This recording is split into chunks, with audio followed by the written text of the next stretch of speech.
The city pulsed with energy. Skyscrapers scraped the sky. Streets throbbed with life. It was a city that never slept, fueled by ambition and dreams. And in the heart of this concrete jungle, sports were more than just games. They were a religion. Every victory a festival, every defeat a tragedy. The city lived for the roar of the crowd, the thrill of the game, the glory of victory. But this year, the cheers were fading. A shadow had fallen upon the city's beloved team, the Hawks. Once soaring high, they were now grounded by a string of losses. The weight of expectation pressed down on them. The city that had once adored them now watched with a mixture of disappointment and fading hope. The Hawks were a team on the verge of collapse, their legacy teetering on the precipice of oblivion. The city held its breath, waiting, hoping for a miracle. Little did they know, destiny had a plan. The locker room reeked of defeat. The silence was heavy, broken only by the occasional sigh or the clatter of equipment. The Hawks were a team fractured. The losing streak had taken its toll, eroding their confidence and unity. Doubts clouded their eyes. Fingers pointed blame. The once unbreakable bond between them was now fragile, threatening to shatter completely. Financial troubles loomed over the team like a dark cloud. The once-packed stadium now echoed with empty seats. Sponsors were backing out. The future looked bleak. The team's owner, a shrewd businessman, was losing patience. He demanded results, threatening to dismantle the team if things didn't change. The players were caught in the crossfire, their careers hanging by a thread.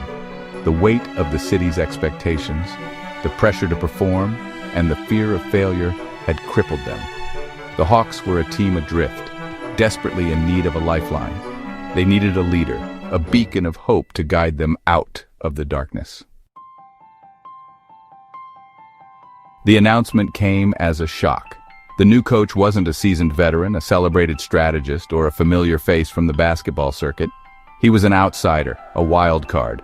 His name was Marcus Blake, and he came with a reputation as unconventional as his background. Marcus wasn't a former player or a seasoned coach.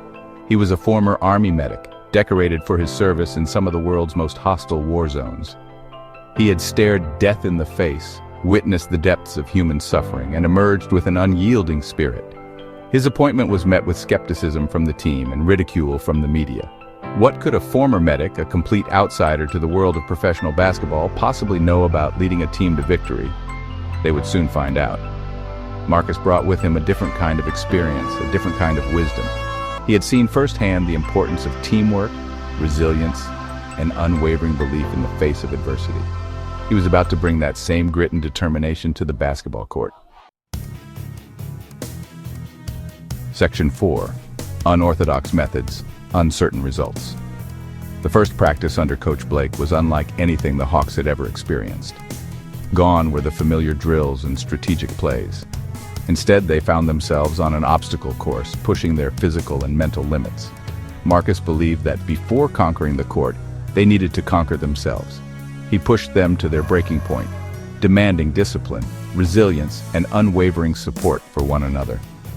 The players, accustomed to a more traditional approach, grumbled with discontent. They questioned his methods, doubted his experience, and challenged his authority. But Marcus was unfazed. He knew that change was never easy, especially for a team steeped in its old ways. He saw their potential, the raw talent buried beneath their frustration and fear. He pushed them harder, demanding they confront their weaknesses, their fears, and their egos. He knew that to rebuild a team, he had to break them down first.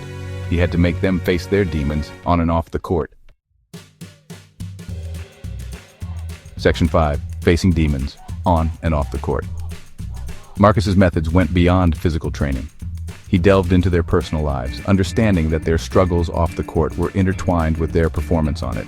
He discovered a team riddled with personal challenges. The star player, Jake, was battling a gambling addiction that threatened to derail his career. The point guard, Tony, struggled with anger management issues stemming from a troubled childhood. The center, Big Ben, was riddled with self-doubt, haunted by a past mistake that cost them a crucial game. Marcus knew he couldn't just be their coach. He had to be their mentor, their confidant, their guide. He organized group therapy sessions, individual counseling, and team-building exercises that forced the players to confront their demons and support each other. He taught them the importance of vulnerability, of leaning on each other, of understanding that their individual battles were shared struggles.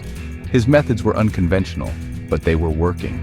Slowly but surely, the team began to transform. They started to see each other not just as teammates, but as brothers in arms, fighting not just for victory on the court, but for each other's well-being.